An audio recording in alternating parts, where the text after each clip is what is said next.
परीक्षा paper leak का mastermind Sanjay मुखिया को बिहार सरकार खोज रही है और इसके पीछे पड़ गई है। लंबे समय के बाद जब कोई जानकारी नहीं मिली तो अब इनाम की घोषणा कर दी गई है और संजय मुखिया का ठिकाना बताने वाले को सरकार 3 लाख रुपए देगी। इसे लेकर बिहार पुलिस मुख्यालय की ओर से लेटर जारी किया गया है। ऐसे में सवाल है कि संजय मुखिया कौन है और कैसे पुलिस से बचता चला रहा है।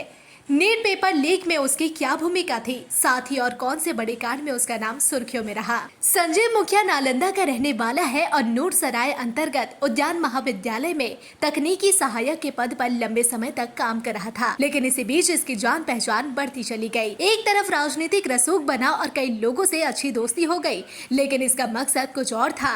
यह बिहार के छात्रों के भविष्य पर प्रश्न चिन्ह लगाने की मंशा रख रहा था। संजय मुखिया का नाम कई पेपर लीक मामले में आ चुका है। नालंदा का रहने वाला संजीव अपने लिंक को पूरे देश में फैला रखा था और पेपर लीक करने के बाद उसे कैसे तुरंत सभी जगह भेजना है, इसका एक मजबूत नेटवर्क बनाया हुआ था। आप इसका अंदाजा इस बात से लगा सकते हैं कि नीट के अलावा बीपीएससी और बिहार पुलिस परीक्षा पेपर लीक में भी इसका नाम सामने आ चुका है। नीट पेपर लीक मामले में यह पूरे देश में सुर्खियों में बन गया कि कैसे नीट का परीक्षा का पेपर लीक हो गया और उसका सरदार अब तक पुलिस की गिरफ्त से बाहर है, वह फरार चल रहा है।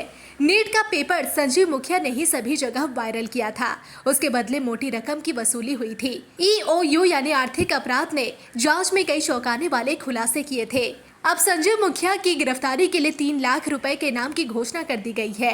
लंबे समय से संजय पुलिस की आंख में धूल झोंक कर फरार है, जिसकी तलाश तेज कर दी गई है। किसी भी कीमत पर इस आरोपी को खींचकर बिहार लाने को लेकर पुलिस कमर कस ली है और पूरी सरकार इसके पीछे पड़ गई है। एक ऐसी कार्रवाई करने की दिशा में आगे बढ़ रही है जिसे कोई पेपर लीक करने वाला 1000 बार सोचेगा।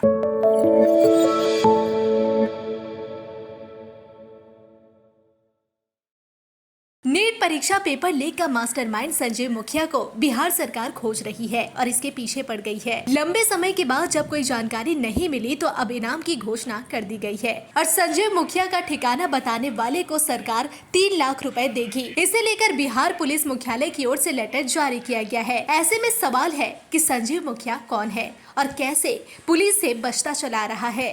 नीट पेपर लीक में उसकी क्या भूमिका थी, साथ ही और कौन से बड़े कांड में उसका नाम सुर्खियों में रहा। संजय मुखिया नालंदा का रहने वाला है और नूरसराय अंतर्गत उद्यान महाविद्यालय में तकनीकी सहायक के पद पर लंबे समय तक काम कर रहा था, लेकिन इसी बीच इसकी जान पहचान बढ़ती चली गई। एक तरफ राजनीतिक रसूख बना और कई लोगों से अच्छी दोस्ती हो गई, लेकिन इसका मकसद कुछ और था।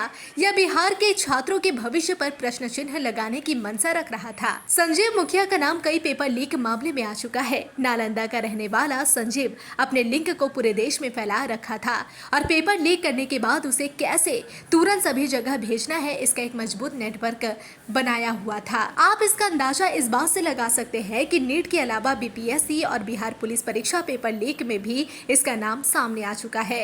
नीट पेपर लीक मामले में यह पूरे देश में सुर्खियों में बन गया कि कैसे नीट का परीक्षा का पेपर लीक हो गया और उसका सरदार अब तक पुलिस की गिरफ्त से बाहर है, वह फरार चल रहा है। नीट का पेपर संजीव मुखिया ने ही सभी जगह वायरल किया था। उसके बदले मोटी रकम की वसूली हुई थी। EOU यानी आर्थिक अपराध ने जांच में कई चौंकाने वाले खुलासे किए थे। अब संजय मुखिया की गिरफ्तारी के लिए 3 लाख रुपए के इनाम की घोषणा कर दी गई है। लंबे समय से संजय पुलिस की आंख में धूल झोंक कर फरार है, जिसकी तलाश तेज कर दी गई है। किसी भी कीमत पर इस आरोपी को खींचकर बिहार लाने को लेकर पुलिस कमर कस ली है और पूरी सरकार इसके पीछे पड़ गई है। एक ऐसी कार्रवाई करने की दिशा में आगे बढ़ रही है जिसे कोई पेपर लीक करने वाला 1000 बार सोचेगा।